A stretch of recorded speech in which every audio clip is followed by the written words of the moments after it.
Download aplikasi Tarbiyah Sunnah di handphone Anda. Tersedia di Google Play dan App Store. Bismillahirrahmanirrahim. Assalamualaikum warahmatullahi wabarakatuh. Alhamdulillah.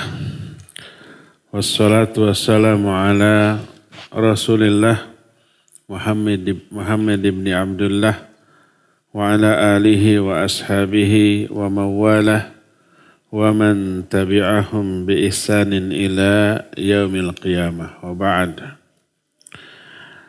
Hadirin jamaah Masjid An-Nafi Dago yang Allah muliakan, para pendengar radio Tarbiyah Sunnah Bandung, juga radio-radio lain, beberapa stasiun TV, dan para netizen di mana saja Anda berada. Alhamdulillah kembali kita berjumpa melanjutkan bahasan kitab Fiqih Al-Asmaul Husna.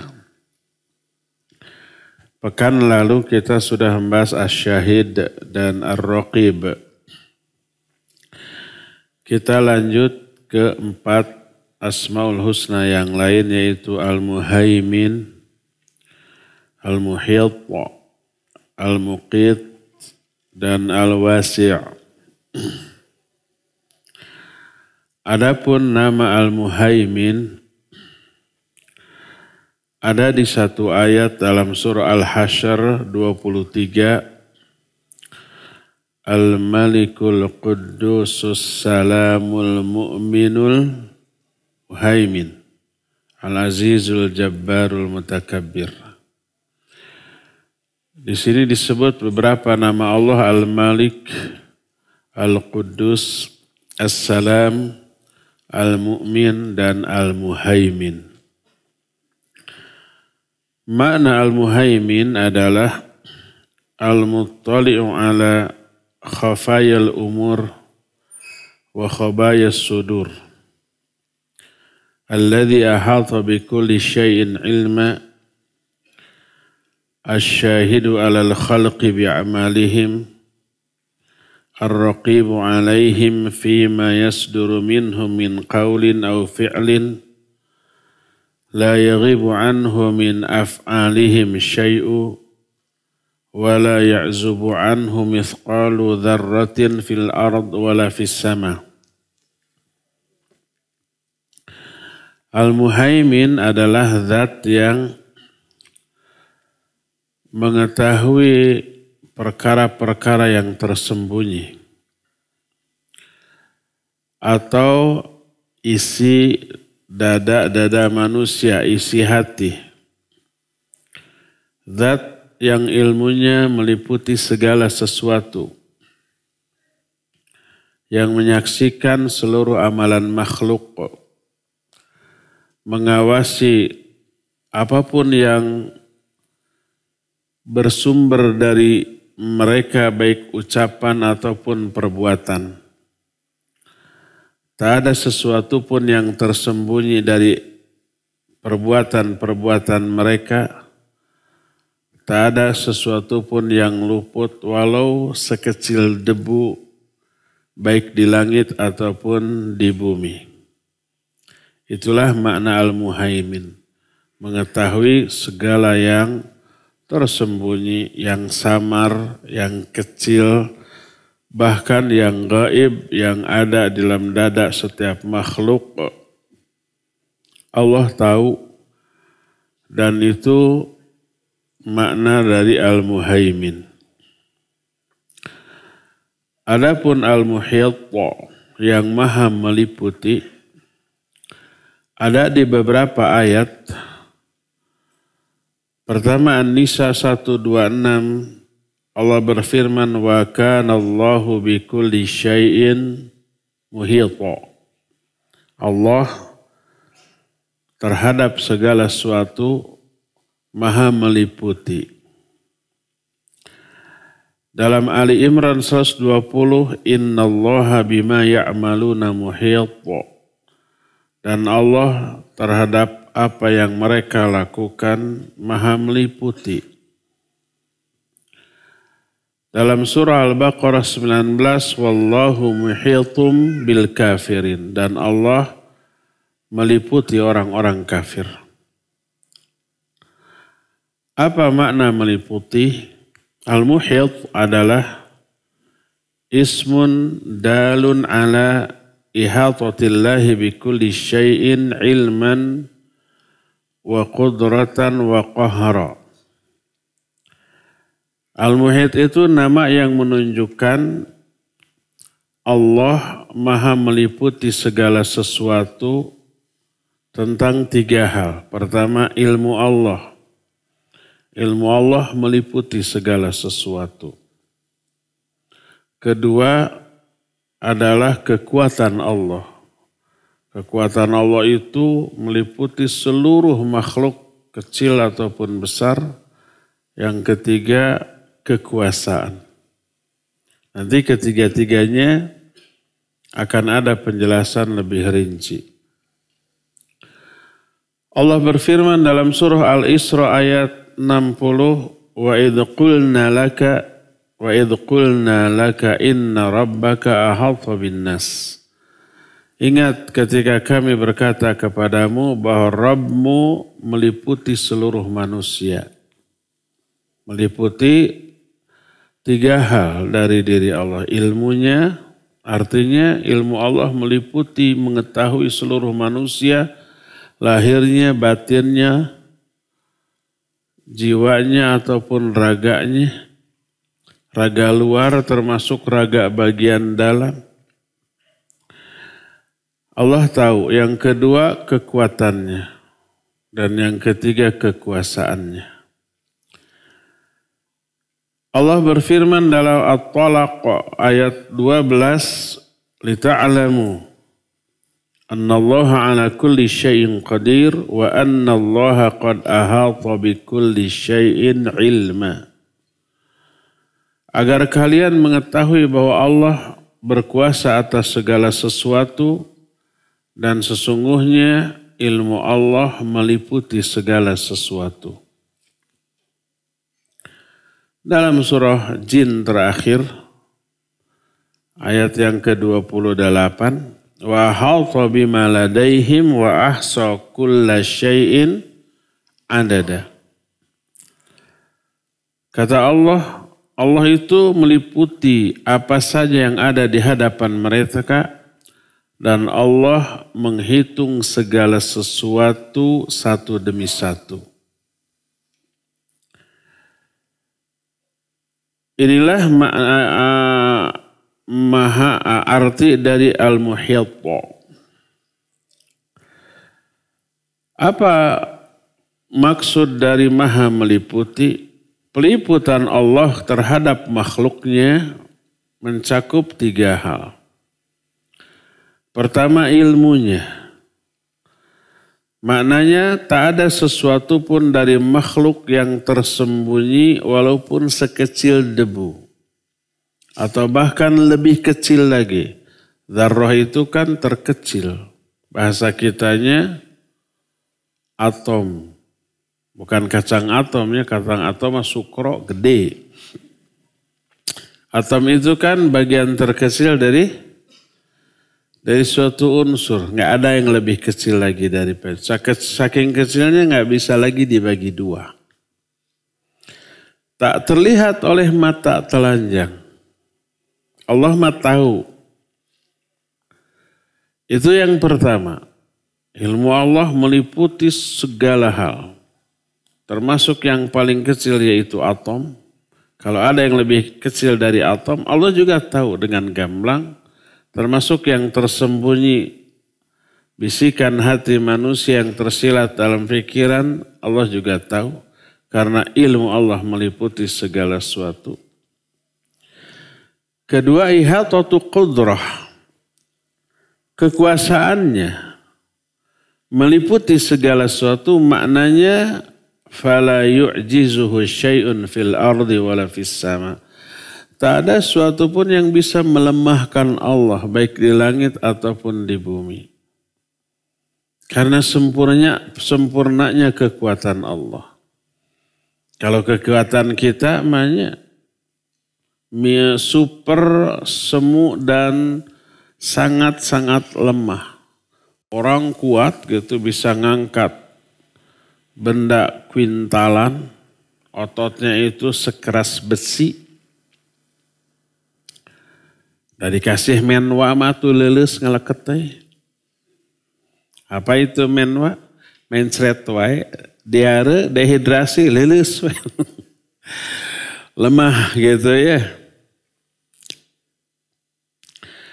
Oleh virus saja manusia lemah. Allah itu tidak ada sesuatu pun yang melemahkannya. Di langit ataupun di bumi.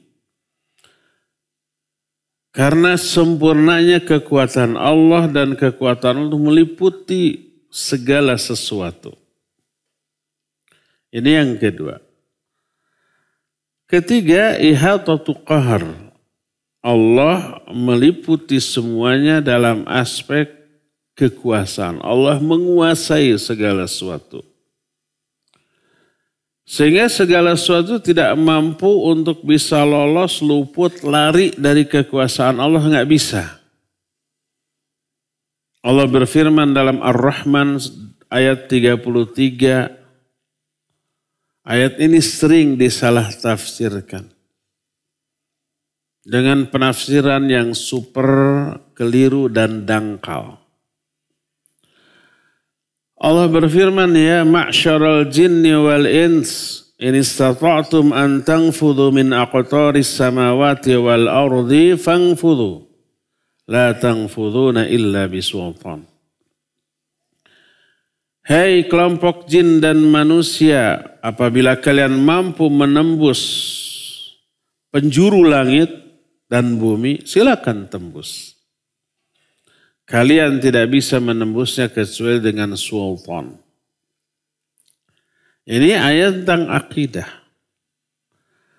Oleh Aqlaniun, ayat ini dulu dijadikan dalil tentang sampainya manusia di bulan. Kata mereka, ayat ini tentang Apollo 11 yang mampu ke bulan. Sultan di sini mereka tafsirkan sains, teknologi. Kalian tidak akan bisa menembus langit kecuali dengan sultan. Sultan itu teknologi. Jadi aja mendarat di bulan. Tuh, pendaratan manusia di bulan ada ayatnya kata mereka. Dangkal banget. Pertama, bulan bukanlah langit. Dari bulan ke langit itu masih jauh bingit. Jadi kalau ke bulan bukan berarti bisa menembus langit. Kedua, untuk bisa ke bulan, jin itu tidak perlu teknologi, tidak perlu sains. Dalam surat jin kan dikatakan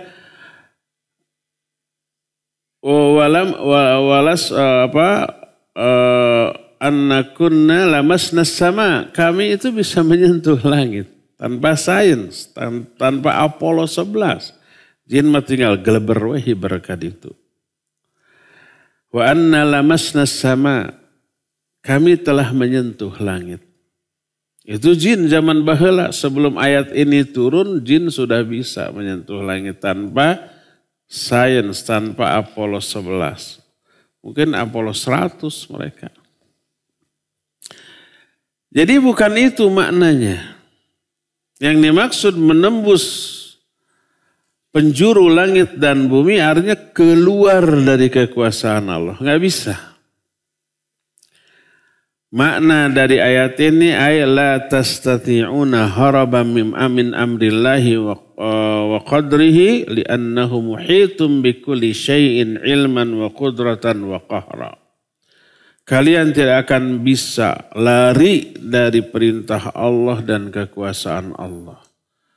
Karena Allah meliputi segala sesuatu baik kekuasaannya, ilmunya ataupun kekuatannya. Itulah mana al-muhit. Allah maha meliputi seluruh makhluk, meliputi pertama ilmunya, kedua kekuatannya, ketiga kekuasaannya. Adapun al-muqit Isim fa'il dari aqata. Pernah dengar kata qutul qulub. Qutul qulub itu artinya konsumsi hati, nutrisi hati. Qut itu konsumsi, makanan. Aqata yuqitu iqatan fahuwa muqitun. Muqitun artinya yang memberi makan. Kata al-muqit Allah jelaskan sebagai salah satu di antara nama Allah dalam surah An-Nisa 85. May yashfa' syafa'atan hasanah yakun lahu nasibun minha. Wa may yashfa' syafa'atan sayyi'ah yakun lahu kiflun minha. Wa kana Allahu ala kulli syai'in muqita. Siapa yang memberi syafaat yang baik, dia akan memperoleh bagian pahala dari syafaatnya. Syafaat itu menolong. Siapa memberikan pertolongan yang baik. Menolong di dalam kebaikan. Membantu di dalam kebenaran. Dia akan dapat pahala. Dan siapa yang memberikan syafaat yang buruk, menolong dalam keburukan, maka dia akan dapat kebagian dosa dari hal itu. Dan Allah terhadap segala sesuatu maha muqit. Apa makna muqit?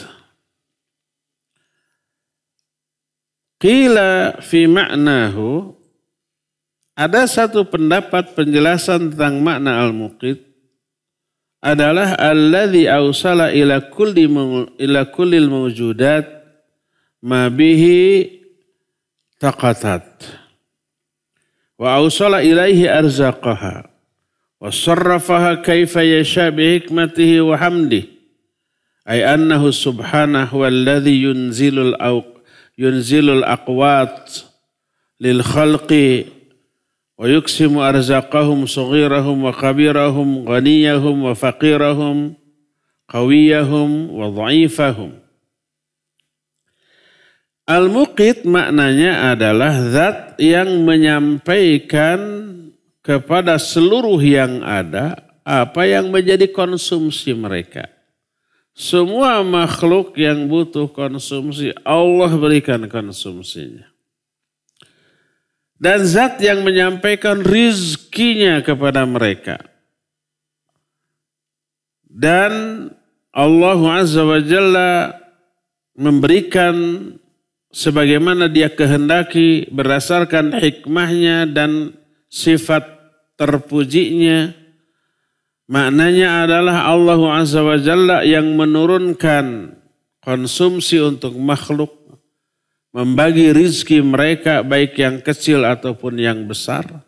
Yang kecil seperti semut atau yang lebih kecil lagi daripada semut. Yang besar seperti ikan paus.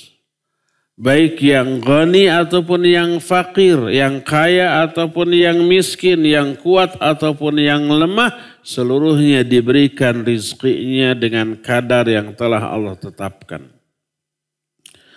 Allah berfirman dalam Hud ayat yang ke-6, وَمَا مِنْ دَابَّةٍ فِي الْأَرْضِ إِلَّا عَلَى اللَّهِ رِزْقُهَا وَيَعْلَمُ مُسْتَقَرَّهَا وَمُسْتَوْدَعَهَا kullun fi kitabim mubin.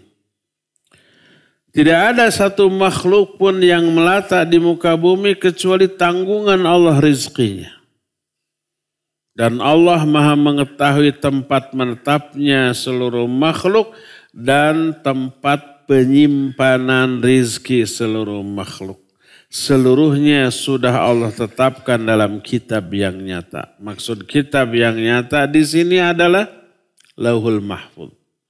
Di sana tertulis seluruh takdirnya. Termasuk rizkinya, iya. Dan apabila rizkinya sudah full, sudah sempurna semuanya, tinggal menunggu kematian. Dan kematian tidak akan mendatangi sebelum seluruh jatah rizkinya tersampaikan. Makanya kalau minta rizki jangan, ya Allah, limpahkan rizki sebanyak mungkin. Habis nanti jatah rizkinya. Kalau habis apa yang terjadi? Mati. Mau begitu? Ya Allah kasih saya berapa? 300 miliar. Padahal jatahnya kayak 200 miliar. Kasih wesi sana. Tlak maut. Makanya kalau ada orang mendoakan semoga Allah segera menyempurnakan seluruh rizkinya untukmu. Itu doa apa? Semoga cepat Allah mematikan engkau. Jadi kalau umpah rezeki kita seret di met-met gitu, menunjukkan jatah rezeki kita itu masih banyak yang tersisa, masih panjang umur kita tuh.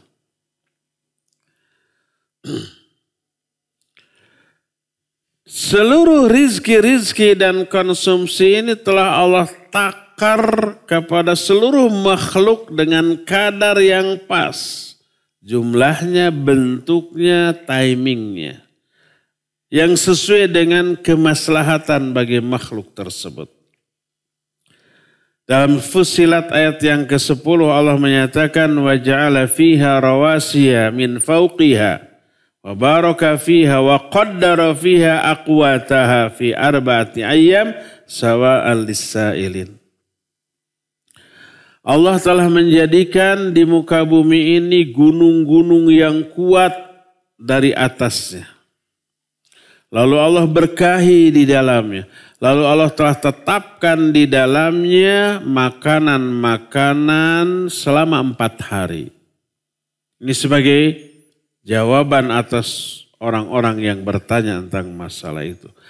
Makna ayat ini adalah qaddara fiha ma yahtajuhu ahluha minal arzaq wal amakin allati tuzra wa tughras wa ma yasluhu lima'ashihim minat tijarat wal asjar wal manafi'.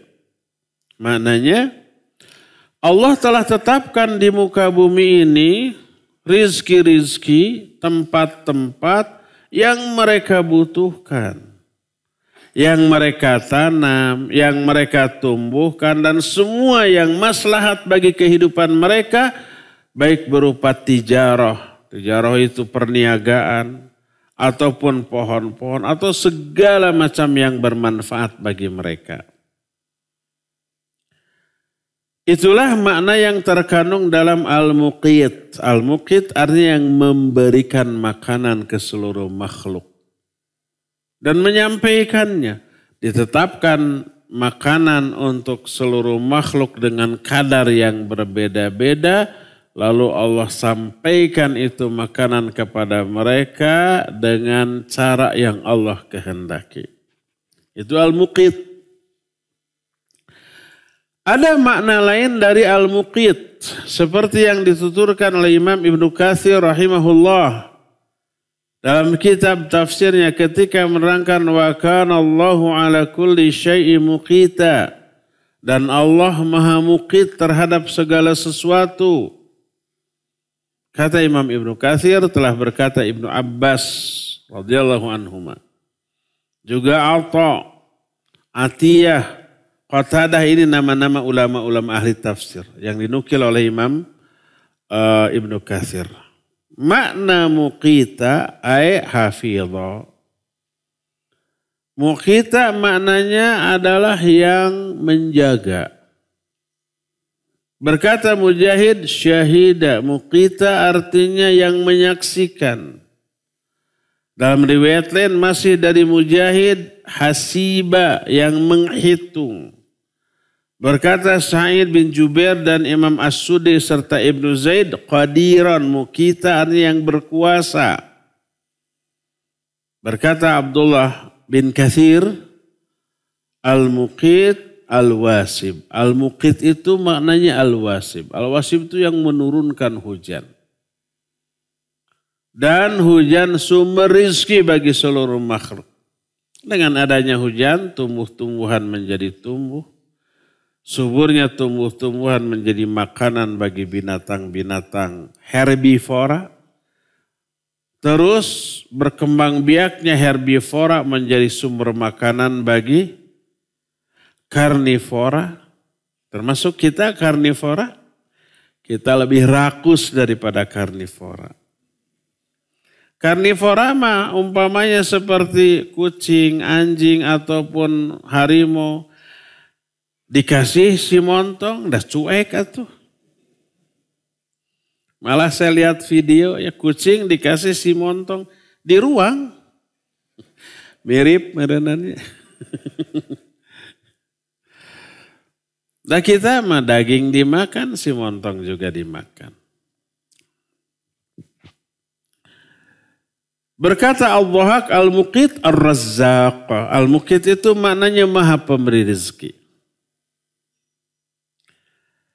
Kok beda-beda penjelasan para ulama itu yang disebut dengan khilaf tanawu'. Perbedaan yang menunjukkan beragamnya jenis penafsiran tanpa bertolak belakang satu sama lain. Bahkan kata-kata Al-Muqit mencakup seluruh makna yang dijelaskan tadi. Sehingga makna Al-Muqit adalah alladzi ahata ilman bil ibad wa ahwalihim wa ma yahtajuna ilaihi wa ahata bihim qudratan fahuwa ala kulli syai'in qadir wa tawalla hifdhahum wa rizqahum wa imdadahum alladzi yuqitul abdan bil at'imah wal arzaq wa yuqitu quluba man syaa min ibadihi bil ilmi wal iman. Makna Al-Muqit adalah zat yang ilmunya meliputi seluruh hambanya dan keadaan-keadaan mereka. Juga ilmunya meliputi semua yang mereka butuhkan. Juga kekuasaan mereka meliputi sehingga dia maha kuasa atas segala sesuatu. Dan dia juga menguasai atau berkuasa untuk menjaga mereka, rizki mereka, bantuan untuk mereka. Dan dia pula zat yang memberikan makanan dan rizki kepada badan-badan makhluk. Juga memberikan nutrisi kepada hati hamba-hamba Allah yang Allah kehendaki dengan nutrisi ilmu dan iman. Kalau badan kita butuh konsumsi dan nutrisi berupa makanan, minuman dan yang sejenisnya. Jiwa kita juga begitu. Cuma nutrisi bagi jiwa kita itu ilmu dan iman. Sebaik syair menyatakan faqutur ruh arwahul ma'ani. Walaysa bi an ta'imta wa an syaribata. Adapun konsumsi bagi ruh adalah disebutnya arwahul ma'ani. Bahasa kita nama adalah suplemen imaterial. Suplemen makanan yang tidak berupa materi yang berbentuk, tidak. Abstrak. Makanan untuk ruh kita. Apa? Ilmu. Bacaan Al-Quran yang kita dengar itu konsumsi bagi hati kita. Termasuk seluruh ketenangan yang dihasilkan dari ibadah, dari zikir, dari doa, dari sholat, dari saum. Saum membuat kita tenang, iya. Itu nutrisi dan konsumsi bagi jiwa kita. Jadi ruh memiliki kebutuhan untuk diberi nutrisi dan konsumsi. Konsumsinya adalah yang abstrak, yang imaterial. Berupa ilmu, berupa iman, berupa ibadah-ibadah dan amal soleh, zikir. Itu semua konsumsi hati yang menguatkan hati dan menyehatkan serta menghidupkan. Hidup dalam kondisi sehat dan kuat. Walaysa bi an ta'imta wa an syaribata.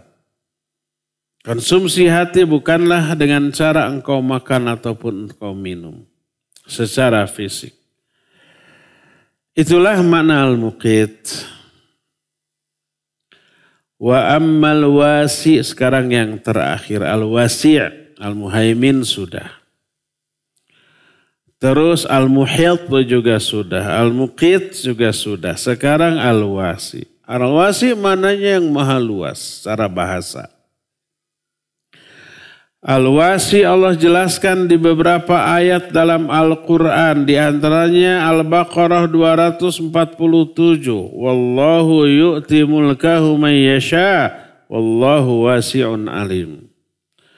Allah lah yang memberikan kekuasaan kepada orang-orang yang Allah kehendaki.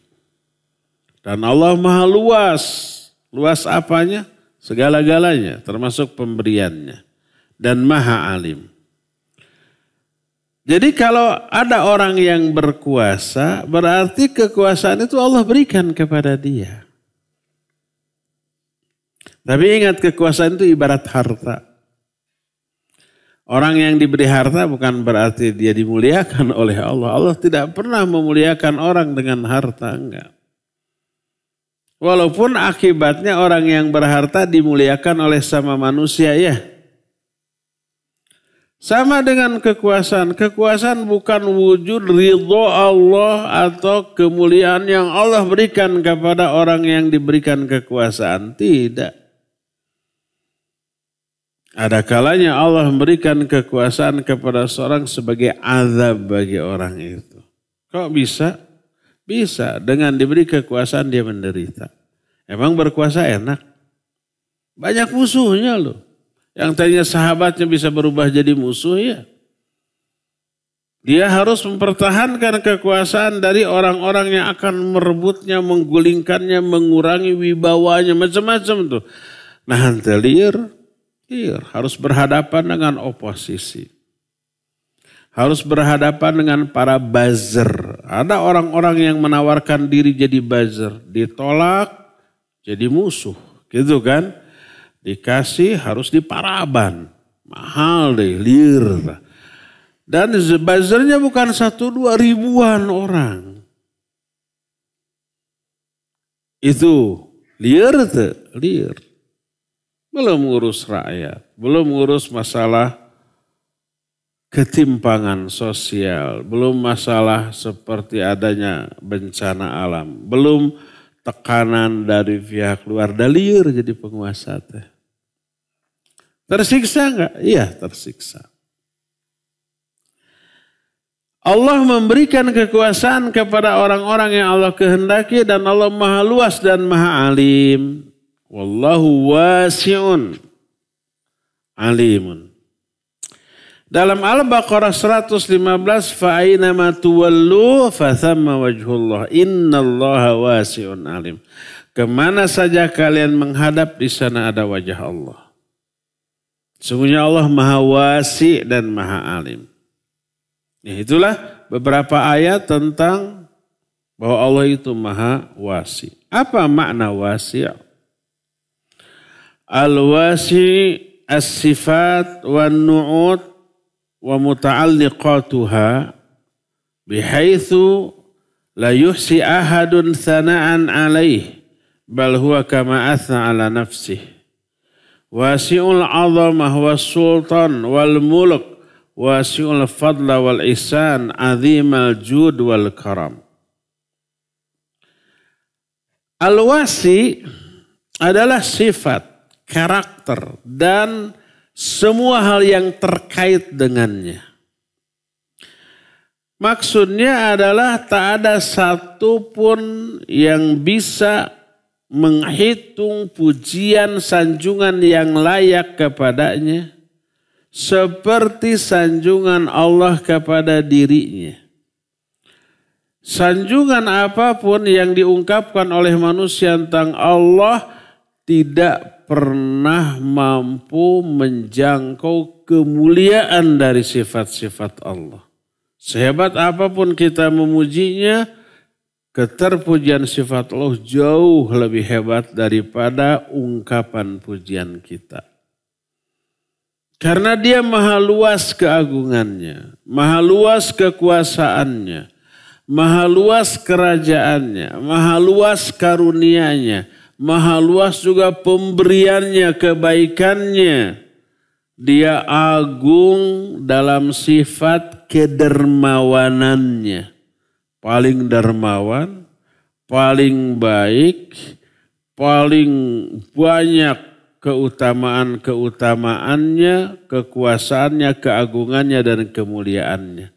Saking super sempurna mulianya, agungnya, karunianya, kebaikannya, kedermawanannya, pujian apapun tidak bisa mengungkapkan seluruh kemuliaan dari sifat Allah itu. Makanya disebutkan la yuhsi ahadun sana'an alaih. Tak ada sesuatu pun yang bisa menghitung, mengungkapkan pujian, sanjungan kepada Allah sesuatu pun, seseorang pun. Allah berfirman ketika Allah menerangkan keluasan ilmu Allah. Dalam surah Al-An'am ayat 80, wasi'a rabbi kulla syai'in ilma afala tatadhakkarun. Kata Allah, dan ilmu Allah luasnya meliputi segala sesuatu. Saking luasnya ilmu Allah, tak ada sesuatu pun yang tidak diketahui. Karena Allah maha luas ilmunya. Tidakkah kalian mengambil pelajaran dalam hal ini? Juga dalam surah Toha ayat 98. Innama ilahukumullahu alladzi la ilaha illahu wasi'a kulla syai'in ilma. Sesembahan kalian itu hanyalah Allah yang tak ada sembahan lain yang hak selain Dia. Ilmunya meliputi segala sesuatu, mencakup segala sesuatu. Saking luasnya ilmu Allah. Luasnya lautan gak seberapa, jauh lebih luas. Lautan dengan alam jagat raya luas mana? Ya luas alam jagat raya. Ilmu Allah jauh lebih luas lagi daripada semua itu. Selain luasnya ilmu Allah, rahmat Allah juga maha luas. Rahmat Allah mencakup segala sesuatu juga. Makanya dalam beberapa ayat Allah pun menjelaskan luasnya rahmat Allah. Seperti Al-A'raf ayat 156. Wa rahmati wasi'at kulla syai'. Rahmatku mencakup segala sesuatu. Semua makhluk kecipratan rahmat Allah. Yang kecil semacam virus ataupun yang besar. Makhluk besar semacam ikan paus meren. Gajah kecil. 100 atau 1000 gajah sekali capluk oleh ikan paus bisa ya enggak? Katanya. Jadi rahmat Allah meliputi segala sesuatu. Termasuk orang kafir. Ya orang kafir dapat rahmat Allah. Tapi di dunia aja. Di akhirat mah enggak. Buktinya apa? Dikasih kekuasaan.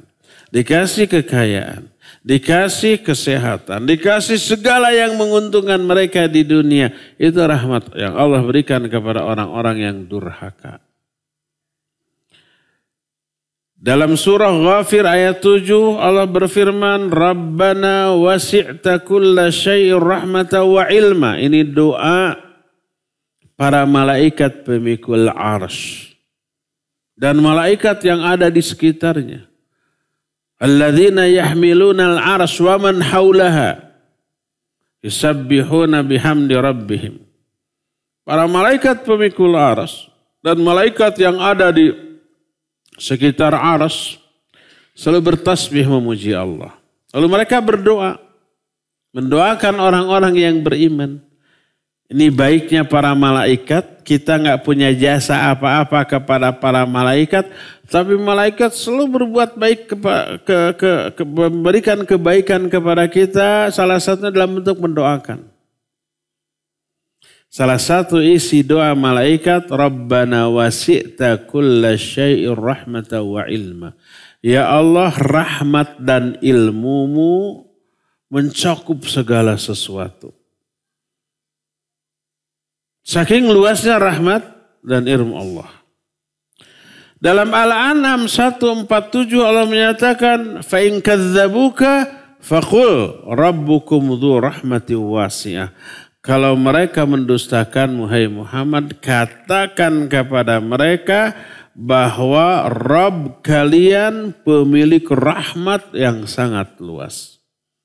Saking luasnya tak berbatas. Dalam An-Nisa ayat 130, wa iyatafarraqa yughnillahu kulla min sa'ati wa kana Allahu wasi'an hakima. Ini juga menjelaskan tentang sangat luasnya rahmat dari Allah Azza wa Jalla. Termasuk karunia-Nya. Allah berfirman dalam Ali Imran 73, "Qul innal fadla biyadillah yu'tihi man yasha wallahu wasi'un alim." Katakan oleh Muhammad, sesungguhnya karunia itu semua ada di tangan Allah. Allah yang ngatur, Allah yang menetapkan. Dan Allah memberikan karunia kepada siapa saja yang Allah kehendaki. Dan Allah maha luas karunia-Nya dan maha alim, maha mengetahui siapa yang layak diberi karunia dengan kadarnya yang pas, yang telah Allah takar. Demi kemaslahatan makhluk itu sendiri.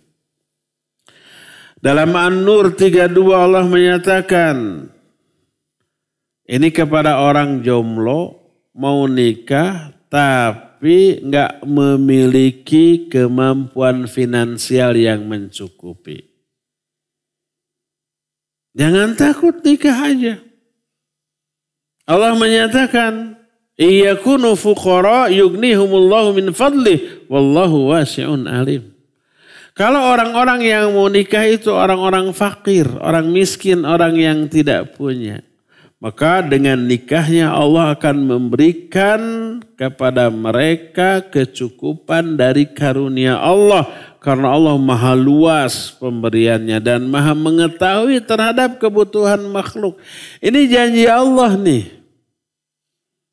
Makanya para sahabat Abu Bakar As-Siddiq radhiyallahu anhu. Ibnu Mas'ud juga menyatakan, iltamisu rizqa fin nikah. Cari rizki dalam pernikahan. Dengan cara menikah Allah bukakan pintu-pintu rizki yang kita tidak duga. Dan ini pasti.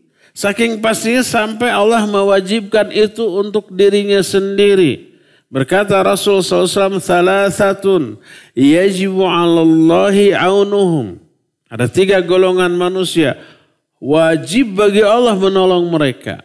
Siapa yang mewajibkan? Allah sendiri mewajibkan bagi dirinya sendiri untuk menolong 3 golongan manusia ini. Salah satu di antaranya, saya akan terangkan 3-tiganya biar penasaran. Satu di antaranya, an-nakih yabghil afaf. Orang yang menikah dalam rangka menjaga kesucian dirinya. Pasti ditolong tuh. Termasuk dalam aspek finansial. Karena ini yang Allah tekankan dalam Al-Quran. Iyakunu fuqara yughnihumullahu min fadlih. Kalau orang yang akan nikah ini fakir, miskin, Allah akan berikan kecukupan dengan menikahnya tersebut. Jadi begitu nikah, waktu nikah nganggur dia. Gak punya pekerjaan. Mencari kesana kemari gak dapat pekerjaan. Tapi ini calonnya, calon mertuanya juga sudah mendesak, ayo kapan nikah. Akhirnya prung nikah. Setelah nikah ternyata lowongan pekerjaan terbuka banyak untuknya. Kemudian dapat saja pekerjaan. Setelah menikah gampang. Istrinya hamil tambah rizkinya. Bro lahir tambah lagi rizkinya. Gitu ya. Baru beberapa bulan, 3 bulan bayinya hamil lagi.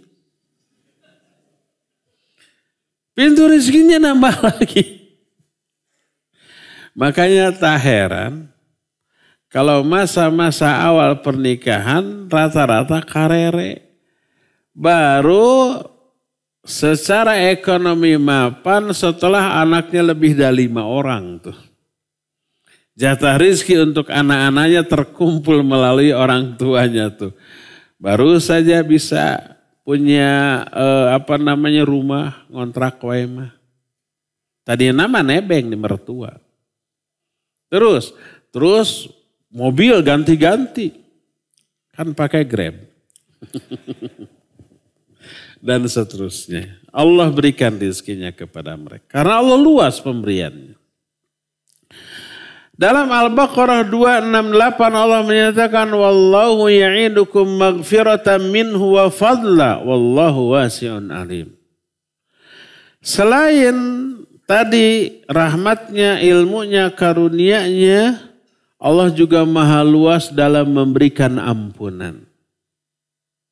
Kata Allah, Allah menjanjikan kepada kalian ampunan dan karunia darinya karena Allah maha luas dan maha alim.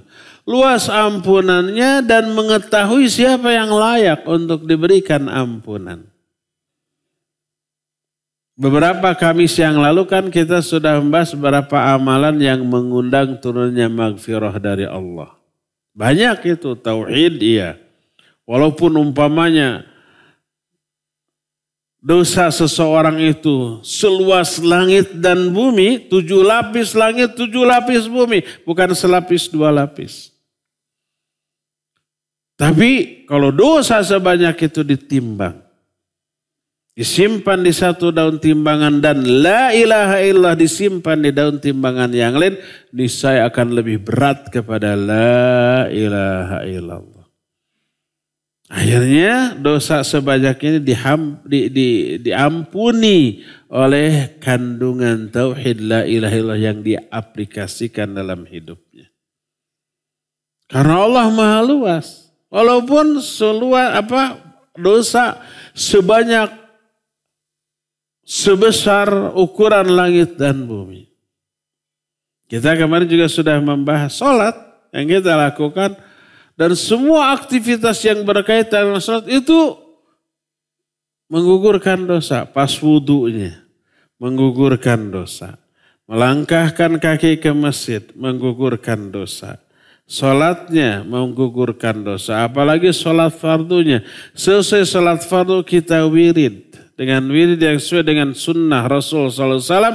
Maka akan diampuni semua dosanya walaupun dosanya sebanyak buih di lautan. Saking luasnya ampunan dari Allah Azza wa Jalla. Lebih luas daripada kejahatan dan dosa manusia. Dalam surah An-Najm ayat 32 Allah menyatakan inna rabbaka wasi'ul maghfirah. Sesungguhnya Rabbmu yaitu Allah sangat luas ampunannya. Surah Az-Zumar ayat 53 menyatakan qul ya ibadiyalladzina asrafu ala anfusihim la taqnatu min rahmatillah innallaha yaghfiru dzunuba jami'an innahu huwal ghafurur rahim. Hai hamba-hamba kami yang telah melewati batas dosa perbuatan dosa maksiat. Jangan kalian putus asa dari rahmat Allah karena Allah akan mengampuni semua dosa. Karena sungguhnya Dia Maha Pengampun dan Maha Penyayang. Tapi yang layak diberi ampunan hanyalah yang menurut pandangan Allah dia layak. Karena ada ikhtiar untuk menghapus dosa. Tobat, istighfar, melakukan banyak kebaikan, banyak ibadah, banyak amal soleh, mengkaji ilmu. Itu semua amalan penghapus dosa. Itu yang akan dihapus. Adapun terus saja dia berbuat dosa maksiat, nggak tobat, nggak berbuat kebaikan, jangan berharap akan diampuni. Ya. Dalam surah Al-Baqarah 261 Allah menyatakan, ini tentang keluasan pahala. Tadi ampunannya luas. Tidak hanya ampunan juga pahala. Allah berfirman, Mathalul ladzina yunfiquna amwalahum fi sabilillah kamathali habbatin anbatat sab'a sanabil fi kulli sumbulatin mi'atu habbah wallahu yudha'ifu liman yasha wallahu wasi'un alim. Perumpamaan orang-orang yang menginfakkan harta mereka di jalan Allah seperti satu butir benih. Dari satu butir ini menumbuhkan 7 batang. Dari setiap batang menghasilkan 100 benih. 100 benih dari satu batang, ini ada 7 batang. Jadi berapa? 700 benih. Satu benih jadi 700. Artinya siapa yang sedekah infak 1 kali atau dengan 1 infak, Allah akan lipat gandakan 700 kali dan itu di dunia. Bukan di akhirat. Di akhirat beda lagi. Di dunia ongkoh, di akhirat juga. Kenapa? Wallahu wasi'un alim, karena Allah maha luas pemberiannya. Pemberian dari pahala. Oleh karena itulah maka makna al-wasi' adalah yang maha luas dalam banyak aspek. Luas ilmunya, luas rahmatnya, luas karunia-Nya, luas pemberiannya, luas juga ampunannya, termasuk luas juga pahala yang Allah berikan kepada mereka. Bahkan di bagian akhir penjelasan ini mu'alif menyatakan, wa min syawahidi ismihi al-wasi' annahu subhanah wa sa'ala ibadihi fi dinihim falam yukallifhum ma laysa fi wus'ihim. Di antara bukti nama Allah Al-Wasi adalah Allah meluaskan hamba-hambanya dalam melaksanakan agama mereka. Allah tidak membebani mereka dengan kewajiban di luar kemampuan mereka. La yukallifullahu nafsan illa wus'aha. Allah tidak membebani seseorang dengan kewajiban kecuali pasti sesuai dengan kemampuan mereka. Kalau tidak mampu ada dispensasi, ada keringanan. Yuridullahu bikumul yusra wa la yuridu bikumul usra. Allah menginginkan kemudahan bagi kalian dan tidak menginginkan kesulitan. Yuridullahu ayyukhaffifa ankum wa khuliqal insanu dha'ifa. Allah ingin memberi keringanan kepada kalian dan manusia memang diciptakan dalam keadaan lemah. Kalau kita nggak bisa sholat sambil berdiri, sambil duduk. Duduk nggak mampu, berbaring. Berbaring nggak mampu menggerakkan tangannya dan kakinya dengan isyarat. Dengan matanya. Matanya harus merem terus, nggak apa-apa, dengan khayalannya, dengan fikirannya. Nggak mampu saum Ramadan, nggak apa-apa. Nanti diqadha. Qadha juga nggak mampu, nggak apa-apa. Bayar fidyah. Bayar fidyah juga nggak mampu, bebas sudah. Tidak dosa. Dan tetap memperoleh pahala. Jadi betapa luasnya Allah Azza wa Jalla termasuk memberi keluasan dalam pelaksanaan agama ini kepada hamba-hambanya. Ya, cukup ya sampai di sini saja kajian kita. Karena bahannya sudah habis, dilanjutkan juga. Mau ngomong apa lagi? Kita teruskan kepada materi berikutnya nanti di lain kali. Sekarang kita masuki sesi tanya jawab. Pertanyaan pertama, bolehkah menjual tanah atau aset secara terbuka memakai jasa agen properti yang banyak dengan tujuan mendapatkan pemberi dengan harga paling tinggi? Boleh, gak masalah. Jika ada satu peminat sudah nawar harga, tapi masih negosiasi dan belum sepakat, lalu kita menemui peminat yang lain, boleh? Boleh. Yang tidak boleh itu sudah deal, naik harga sekian ya, udah sekian, deal. Baru 5 menit datang, saya beri yang lebih gede, nah nggak boleh. Tapi kalau belum deal harganya, maka boleh. Sama dengan akhwat dilamar. Tapi belum ada yang diterima. Dilamar lagi sama yang lain, boleh? Boleh. Kalau belum ada yang diterima. Kecuali kalau sudah diterima, udah saya terima kamu, silakan hubungi bapak saya. Ternyata ada yang nyalip lagi. Pakai mobil Lamborghini. Batalkan yang itu. Yang ini diterima. Gak boleh ya. Salah seorang wanita datang, ya Rasulullah, 2 orang melamar saya, Muawiyah dan Abu Jaham. Mana yang saya harus pilih? 2 orang. Kata Nabi SAW, adapun Muawiyah dia fakir, miskin. Adapun Abu Jaham dia suka mengangkat tongkatnya. Tolak dua-duanya, nikahlah ke sana. Itu dibolehkan. Masih dilamar, dalam proses lamaran tapi belum ada yang diterima, boleh dilamar oleh yang lain. Kecuali yang sudah diterima ini yang nggak boleh. Terus demikian juga barang sedang ditawar. Boleh ditawar lagi? Boleh. Selama belum deal harga. Kalau sudah deal berapa ini? 10.000 deal ya. Datang, saya beli 20, nggak boleh. Ya.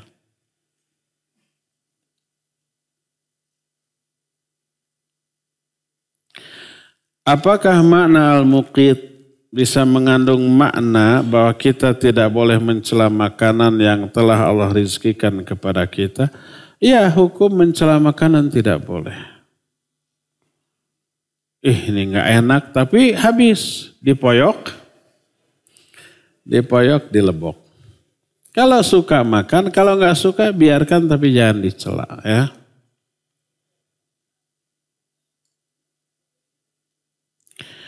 Bagaimana hukum mengucapkan barakallahu fi ilmik mungkin ya, atau fi umrik pada waktu ulang tahun saudara kita. Barakallahu fi umrik. Semoga Allah memberikan barokah kepada umurmu. Doa ini bagus sekali. Silakan doakan kepada setiap muslim. Barakallahu fi umrik. Tapi jangan tetapkan momennya di waktu tertentu. Tapi setiap hari begitu datang bertemu barakallahu fi umrik wa ahlik wa malik boleh. Mendoakannya secara umum bagus. Yang jadi pertanyaan kalau momennya harus di momen tertentu. Momen ulang tahun berulang setiap tahun. Berarti menetapkan waktu tertentu untuk mendoakan itu disebut tasyri'. Tasyri' itu menetapkan syariat.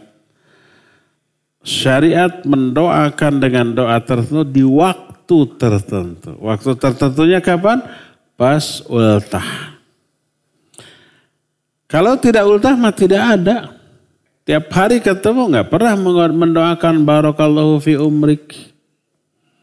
Jadi yang jadi masalah itu menentukan momennya, bukan doanya. Doakan bagus, masa mendoakan yang bagus nggak boleh.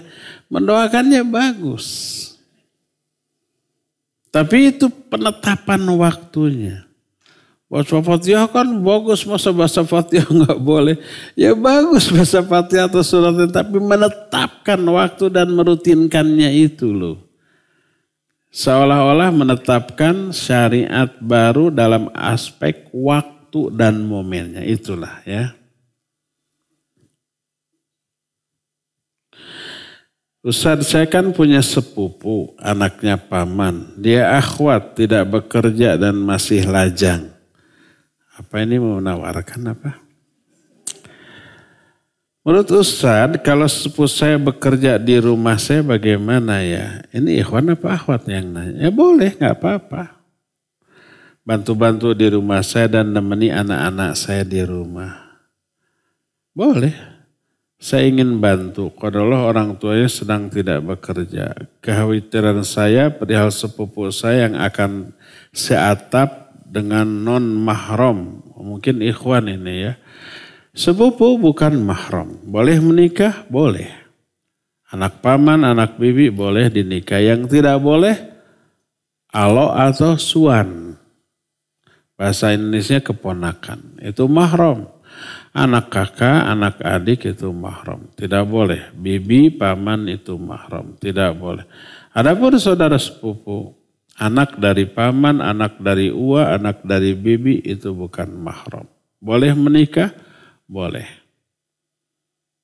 Nah, kalau saudara sepupu kerja di kita, kemudian kita gaji, boleh-boleh aja. Nah, terus bagaimana kitanya bukan mahram? Ya, jangan berdua-dua dan jangan sampai terbuka aurat dia. Kerjalah sambil menutup aurat kalau dia mau boleh. Apalagi kitanya laki-laki jarang di rumah. Kita bekerja, berangkat umur jam 7, torojo oleh sepupu teh di kita ya. Bantu-bantu istri kita. Jam 5 sore dia pulang, kita sudah pulang ke rumah. Aman gak masalah ya. Kalau umpet tinggal di rumah kita boleh. Asal tadi jaga aurat dan jaga jangan sampai berkhalwat. Ya. Boleh gak kita punya pembantu yang nginep di rumah dan pembantu itu bukan sepupu, orang yang gak ada hubungan kerabat. Wanita, kita laki-laki. Boleh dengan catatan tadi jangan berkhalwat. Kalau umpah istri kita lagi keluar, kita sendirian di rumah dengan pembantu, kita keluar. Kemana weh. Jangan sampai berdua-dua di rumah. Ya. Tunggu istri kita pulang. Ya.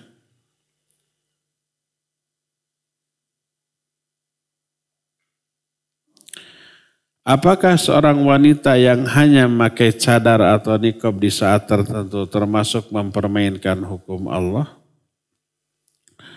Tergantung niatnya. Kalau yang permainkan itu pakai cadar terus main TikTok joget, nah itu nggak boleh. Yang paling konyol lagi haji ya.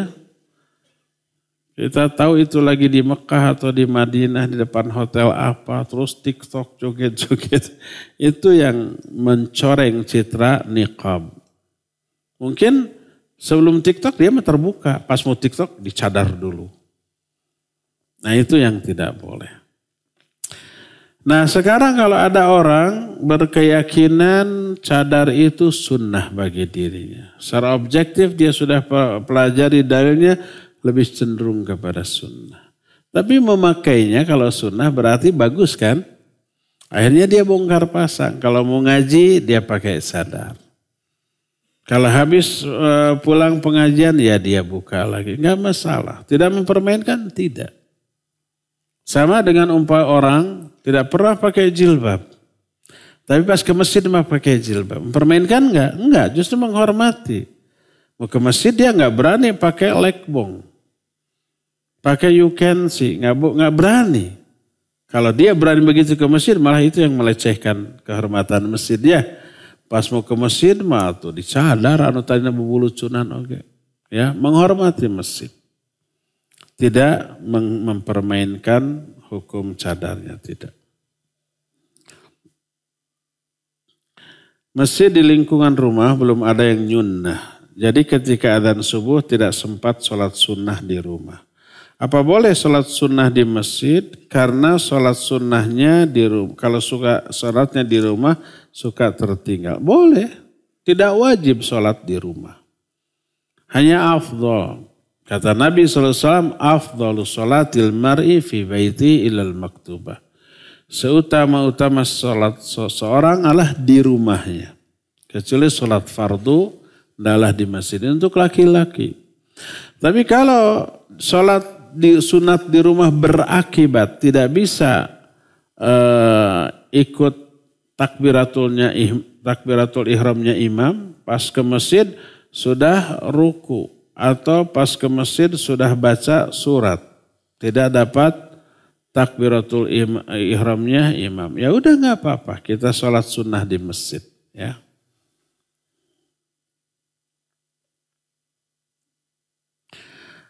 Apakah takut kepada kematian secara berlebihan itu wajar? Apakah takut dengan kematian menandakan kita sangat cinta dengan dunia? Kita juga semua takut mati. Saya takut. Jangankan kita, selevel Aisyah radhiyallahu anha, ia menyatakan demikian dan oleh Nabi SAW tidak disalahkan. Dalam hadis sahih riwayat Imam Muslim, Nabi SAW menyatakan, man ahabba liqa Allah, ahabballahu liqa'ah, wa man kariha liqa Allah, karihallahu liqa'ah. Siapa yang mencintai pertemuan dengan Allah, Allah juga cinta bertemu dengan dia. Dan siapa yang membenci berjumpa dengan Allah, Allah juga benci berjumpa dengan dia. Mendengar ini Aisyah salah faham. Ya Rasulullah akarahiyatul maut wa kulluna nakrahul maut.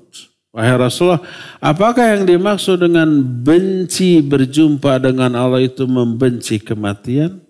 Padahal kita semua benci mati. Kita semua takut, gak ingin mati. Itu kata Aisyah loh. Apa kata Nabi SAW? Laisal amru kama tadhunnin. Oh, maksud berjumpa dengan Allah itu bukan kematian seperti yang kamu duga, hai Aisyah. Tapi seorang mukmin apabila sudah ada di ambang kematiannya, akan diperlihatkan kepada dia ampunan, karunia, bahkan surga diperlihatkan. Maka dia sumringah menyambut kematiannya. Karena melihat kehidupan setelah kematian itu menyenangkan. Maka tak ada suatu pun yang lebih dia cintai saat itu kecuali berjumpa dengan Allah. Sebaiknya orang kafir atau fajir itu durhaka. Ketika akan mati diperlihatkan azab Allah. Murka Allah. Dia takut. Setelah matinya akan begitu tuh. Maka tak ada di momen itu, di waktu itu yang lebih dia benci kecuali berjumpa dengan Allah. Karena berjumpa dengan Allah adalah kebinasaan bagi dia. Nah itu maksudnya. Jadi perasaan benci berjumpa atau cinta berjumpa dengan Allah di momen sakaratul maut, mau mati. Bukan kondisi normal, sehat seperti sekarang, bukan. Dalam kondisi sekarang kita semua benci kematian. Dan itu hal yang wajar, iya wajar. Ya. Tidak masalah. Asal berdampak positif. Apa dampak positifnya? Karena takut mati, terutama takut terhadap kehidupan setelah kematian. Takut sengsara di alam kubur, takut dapat azab kubur, takut tidak bisa menjawab pertanyaan di alam kubur. Nah, apa akibatnya? Akibatnya dia rem dirinya dari dosa, dari maksiat, dia pacu dirinya untuk beribadah, amal soleh. Karena khawatir sengsara selesai kematian. Akhirnya takutnya dia kepada kematian itu mendorong dia untuk menjadi lebih baik, itu bagus. Tapi kalau dampaknya buruk, takut mati, akhirnya stres dia. Akhirnya depresi dia. Akhirnya tidak semangat, mau keluar rumah takut ketabrak mati. Mau masak takut meledak kompornya mati. Mau itu nyetrika takut kesetrum mati. Akhirnya diem saja. Itu mah dampaknya buruk, salah ya. Kalau dampak dari takut kepada kematian berdampak buruk seperti itu.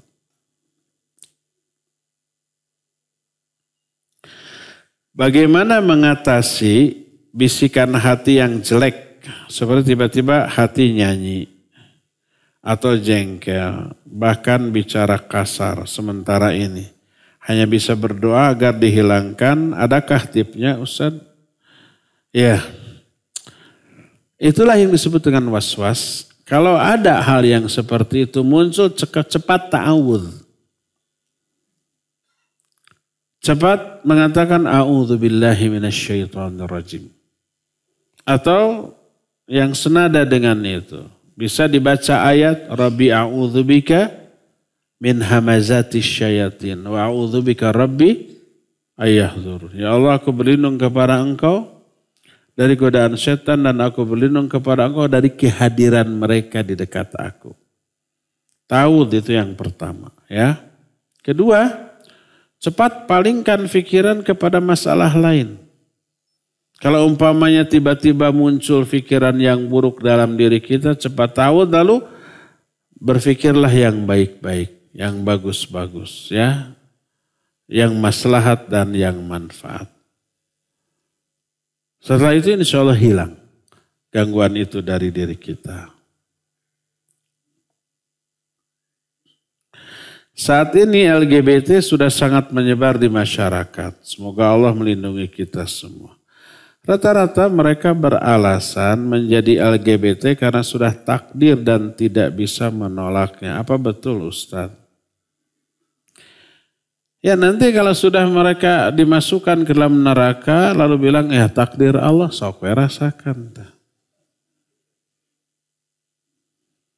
Kenapa kita tidak berpikir kita ibadah amal soleh, kita katakan Allah takdirkan saya untuk ibadah amal soleh sampai ke surga. Alhamdulillah Allah takdirkan kita untuk ke surga.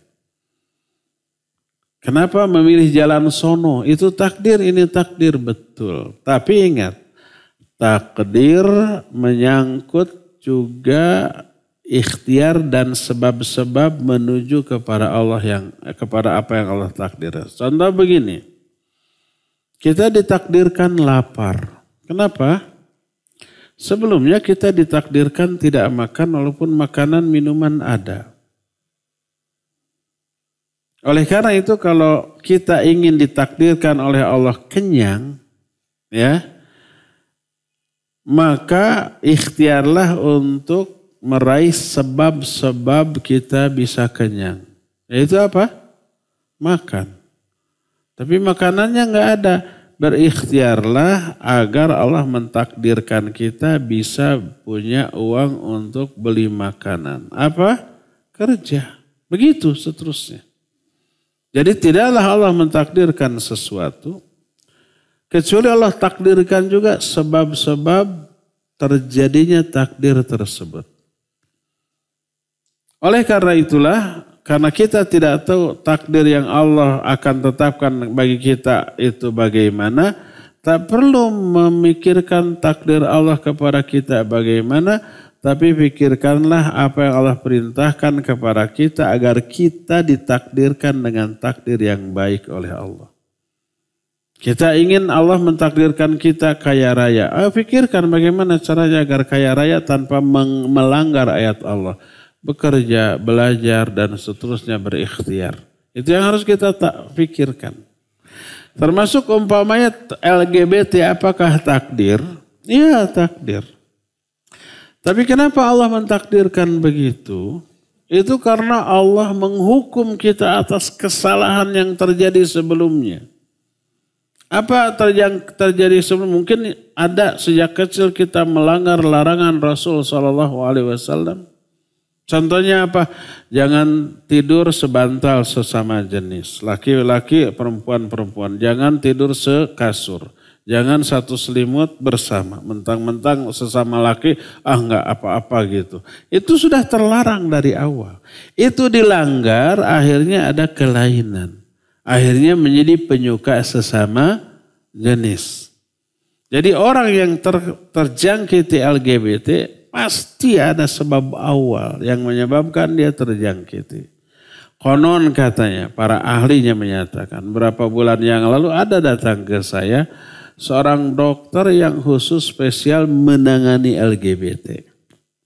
LGBT ini bisa menular. Satu orang terkena mencari korban, ada satu dapat korbannya itu akan menyukai sesama jenis juga. Kayak kalau di film kayak vampir, korban yang digigit berubah menjadi gitu-gitu. Tapi itu kan hanya film. Korban yang digigit menjadi vampir. LGBT juga gitu. Jadi penyuka sama jenis baik gay ataupun lesbian, dia mencari mangsa.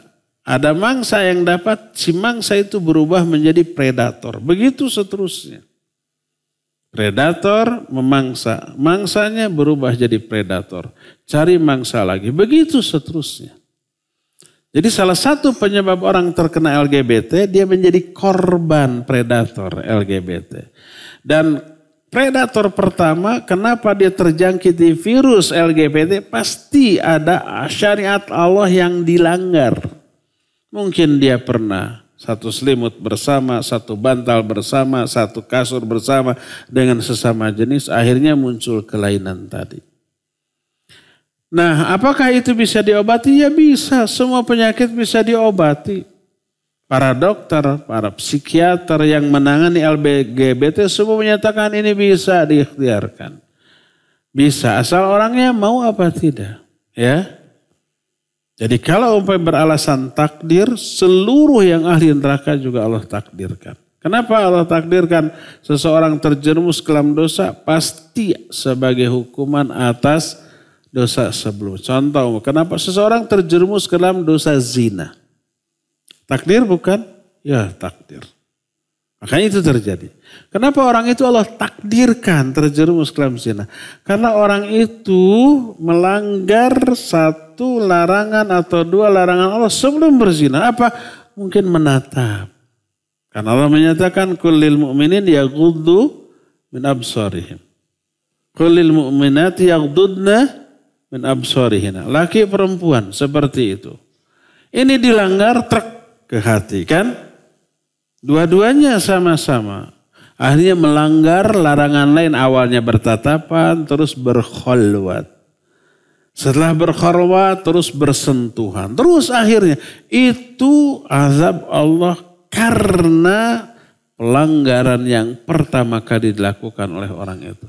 Sebelum bertatapan mungkin ada pelanggaran, dia nyanyi-nyanyi, ini enak nyanyinya, sesuai juga liriknya dengan kondisi hati gitu yang sedang merindukan seseorang, terus goyang-goyang dia, ya. Lewat ada yang memikat di pelong, papelong-pelong, gerna hati. 1 detik, 2 detik papelong-pelong, getaran hatinya sebulan. Pengalaman, iya pengalaman orang lain.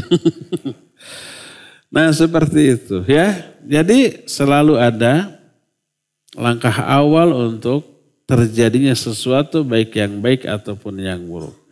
Kalau langkah awal menuju kepada keburukan sudah terlanjur kita lakukan, cepat taubat. Cepat menghindar untuk tidak kebablasan di jalan keburukan tersebut. Terakhir ya. Apakah sama nama Allah dengan Allah? Apakah sama? Ini filosofinya tinggi banget. Apakah sama nama Allah dengan Allah? Apakah dipakai dalam sholat? Apabila dipakai dalam sholat, apakah sholatnya diterima? Duh keke. Izin bertanya Ustaz, maka diizinkan. Apakah sama nama Allah dengan Allah? Apabila dipakai dalam sholat, apakah sholatnya diterima? Dipakainya apa nih? Apakah sama nama Allah dengan Allah? Apakah si Ujang sama dengan Ujang? Nama Ujang sama dengan orangnya gitu ya? Sama dengan gitu? Taib. Apakah nama-nama Allah sama dengan zat Allah? Berbeda. Zat dengan nama beda. Ya. Apakah sifat dengan zat sama? Berbeda. Zat berbeda dengan sifat, tapi keagungan sifat dengan zat dianggap sama dan dua-duanya bukan makhluk. Zat Allah jelas bukan makhluk, dia khaliq. Sifat-sifat Allah juga bukan makhluk. Tapi sifat itu sesuatu yang melekat pada zat yang tidak bisa dipisahkan. Bola, sifatnya apa? Bundar. Bisakah antara bundar dengan bola dipisahkan? Ini bolanya, ini bundarnya. Bisa? Tidak bisa. Bisa kempesan, ya tapi jadi ban kempes. Bisa antara ban dengan kempesnya di bola dengan kempesnya dipisahkan? Nggak bisa.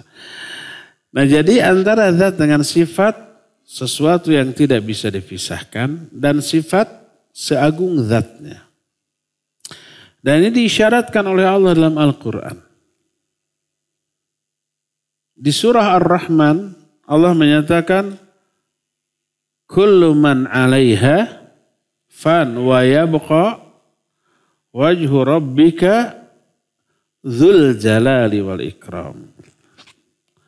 Sedikit berbicara nahu. Wa yabqa dan abadilah. Yabqa ini fi'il mudhari. Wajhu rabbika, wajah dari Rabbmu. Wajhu dibaca u karena dia fa'il. Subjek dari yabqa. Dzul jalali wal ikram. Dzu dibaca dzu karena sebagai sifat dari wajhu. Wa yabqa wajhu rabbika dzul jalali wal ikram. Dzu ini sebagai sifat dari wajhu. Masih di Ali Imran Ar-Rahmat ayat terakhir Allah berfirman tabarakasmu rabbika dzil jalali wal ikram. Tadi dzul jalali wal ikram, ini dzil jalali wal ikram. Tadi dzu karena sifat dari wajhu dan wajah, ada sifat dari zat Allah.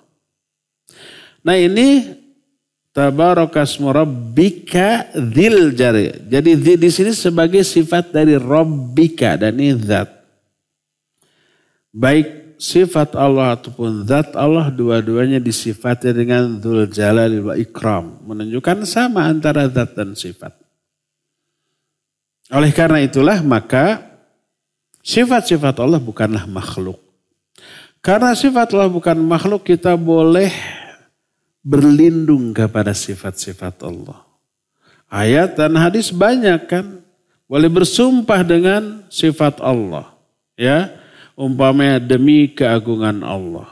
Ya, atau umpamanya a'udzu bikalimatillahi tamma. Aku berlindung kepada kalimat-kalimat Allah. Kalimat Allah sifat bagi Allah. Tidak berlindung kepada zat Allah tapi kepada kalimat-kalimatnya. A'udzu biridhoka min sakhatik. Aku berlindung kepada ridhomu ya Allah. Ridho itu sifat bagi Allah. Dari kemurkaanmu. Boleh berlindung kepada sifat-sifat Allah. Karena sifat Allah bukan makhluk. Semulia zatnya. Oleh karena itulah maka sekali lagi kalamullah, Al-Quran, kalamullah itu sifatlah itu bukan makhluk. Siapa yang meyakini Al-Quran itu makhluk, maka dia meyakini Al-Quran bukan kalamullah. Mungkin kalam manusia. Dan ini kufur. Maka ini yang disebut dengan perkataan Imam Syafi'i, man qala anna Al-Qur'ana makhluk faqad kafara. Siapa yang berkata Al-Quran itu makhluk, dia kafir. Apalagi kalau ada orang meyakini Al-Quran itu bukan firman Allah. Oh, ini sudah kufur ini. Ini ucapan kufur ini. Kalau bukan firman Allah, bukan kalam Allah, berarti menganggap ini ucapan makhluk. Apalagi ini dianggap perkataan Nabi Muhammad SAW. Maka ini sudah kufur. Karena mengingkari Al-Quran sebagai kalamullah. Ya. Oleh karena itulah maka tidak boleh menganggap Al-Quran sebagai kalam manusia karena bisa mengeluarkan dia dari Islam. Kayak pertanyaan kuma, apakah sama nama Allah dengan Allah? Apabila dipakai dalam sholat, apakah sholatnya diterima? Maksudnya yang dipakai dalam sholat itu apa? Nama Allah gitu. Atau ini nih, apakah sama nama Allah tulisannya dengan A? Allah. Alif. A-L-L-A-H. Dengan Allah dengan O. Oh. Gitu toh. Jadi ini urusan transliterasi. Urusan tarasi. Urusan merubah bunyi huruf Arab ke huruf Latin. Transliterasi, penulisan. Pengucapan yang benar dari tulisan Allah ya Allah, bukan Allah. Karena di sana lamnya itu disebut tafkhim, bukan tarqiq, tebal. Kecuali kalau baris sebelumnya kasroh. Umpamanya amantu billah, bukan billah. Tapi apa? Billah. Kenapa? Karena sebelumnya kasrah. Tapi kalau sebelumnya fathah atau dhammah umpamanya, maka wajib tafhim. Dengan menyatakan Allah. Qul huwallah. Bukan qul huwallah. Qul umpamanya a'udzu bil lah, bukan loh. Kenapa? Karena bi sebelumnya. Jadi itu urusan transliterasi. Jadi penulisan pengucapan Arab dalam huruf Latin. Nah sekarang aturan EYD, ejaan yang disempurnakan dalam bahasa Indonesia, Allah itu pakai A, pakai O. A, yang benar A, betul, yang benar A.